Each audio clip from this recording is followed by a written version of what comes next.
Jak spawać? Jest kilka technik spawania TIG-iem. Pomimo tego, że większość spawaczy uważa TIG-a za technologię, metodę spawania łatwą, no nie jest tak do końca, ponieważ nie ma tu żadnego ciśnienia, które ten stopiony materiał gdzieś by nam tam kierowało. Wszystko musimy zrobić tak, aby grawitacyjnie spoina nam się ładnie układała. No, najtrudniejsze w tym przypadku jest położenie prawidłowego przetopu w suficie, ponieważ ten materiał naturalnie będzie nam spływał, a więc spoina w środku rury wyjdzie nam wklęsła. Dlatego są różne techniki wykonywania poprawnego przetopu w suficie. Najczęściej materiał stapiany jest tuż nad ścianką, czyli jeżeli on ulegnie stopieniu, to po prostu wyrówna nam się z materiałem podstawowym. Inną metodą jest trzymanie go ściśle w środku między szczelinami i dociskanie. W momencie dociskania on ulega spęcznieniu naturalnie i w tym momencie odciągamy drucik i to spęcznienie pozostaje w takiej formie, w jakiej je wykonaliśmy i zostaje nam wypływka w środku wypukła po prostu do środka. No jest to dość trudne i wymaga wprawy, ponieważ trzeba to robić w miarę szybko i płynnie. No a oprócz tego musi to jeszcze jakoś wyglądać i być pozbawione wszelkich niezgodności spawalniczych. Kolejną sprawą jest wprowadzenie samego palnika. No, wprawny spawacz jest w stanie po wyglądzie spoiny stwierdzić, kto spawał przed nim i czym spawał wcześniej. Ponieważ ludzie spawający z elektrodą z reguły będą robić coś takiego. Taki ruch.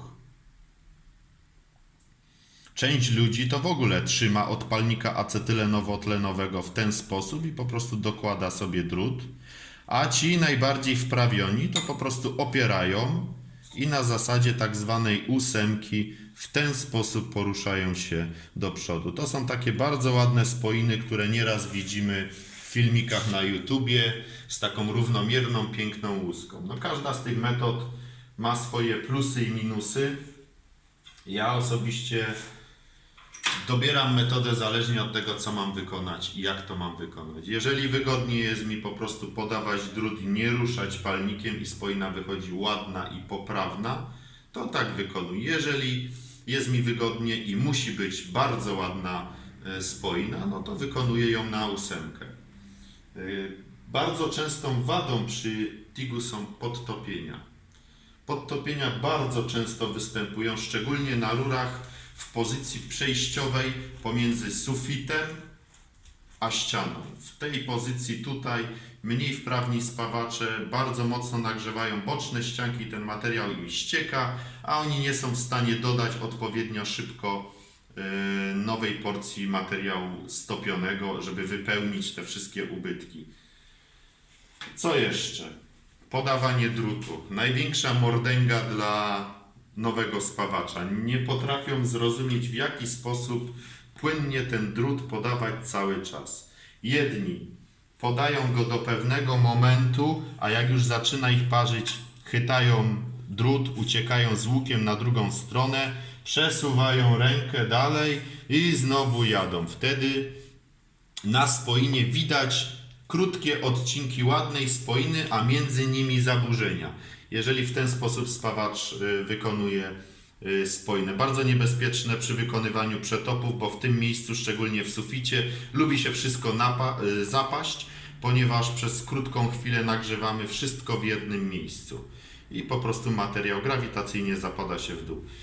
Inne metody, podawanie w ten sposób. No, ludzie stosują przeróżne praktyki, aby tylko płynnie drut został podany. Są jeszcze specjalne pistolety, do których się wkłada, ale to wszystko niejako nie ma znaczenia, jeżeli tylko spawacz opanuje ten ruch i będzie ufał, że nawet jak się zdenerwuje, to ten drut nie będzie się mu śliskał w palcach, tylko będzie płynnie podawany do jeziorka spawalniczego. Metodę TIG oczywiście da się zmechanizować i są tam takie nieco większe, bardziej toporne, powiedziałbym, uchwyty do płynnego podawania drutu, ale wtedy ten drut jest podawany normalnie z maga. Normalnie ze zwykłego podajnika jest podawany drut typu mag, cienki, 1, 1,2, 1,6 zależy jaki tam potrzebujemy.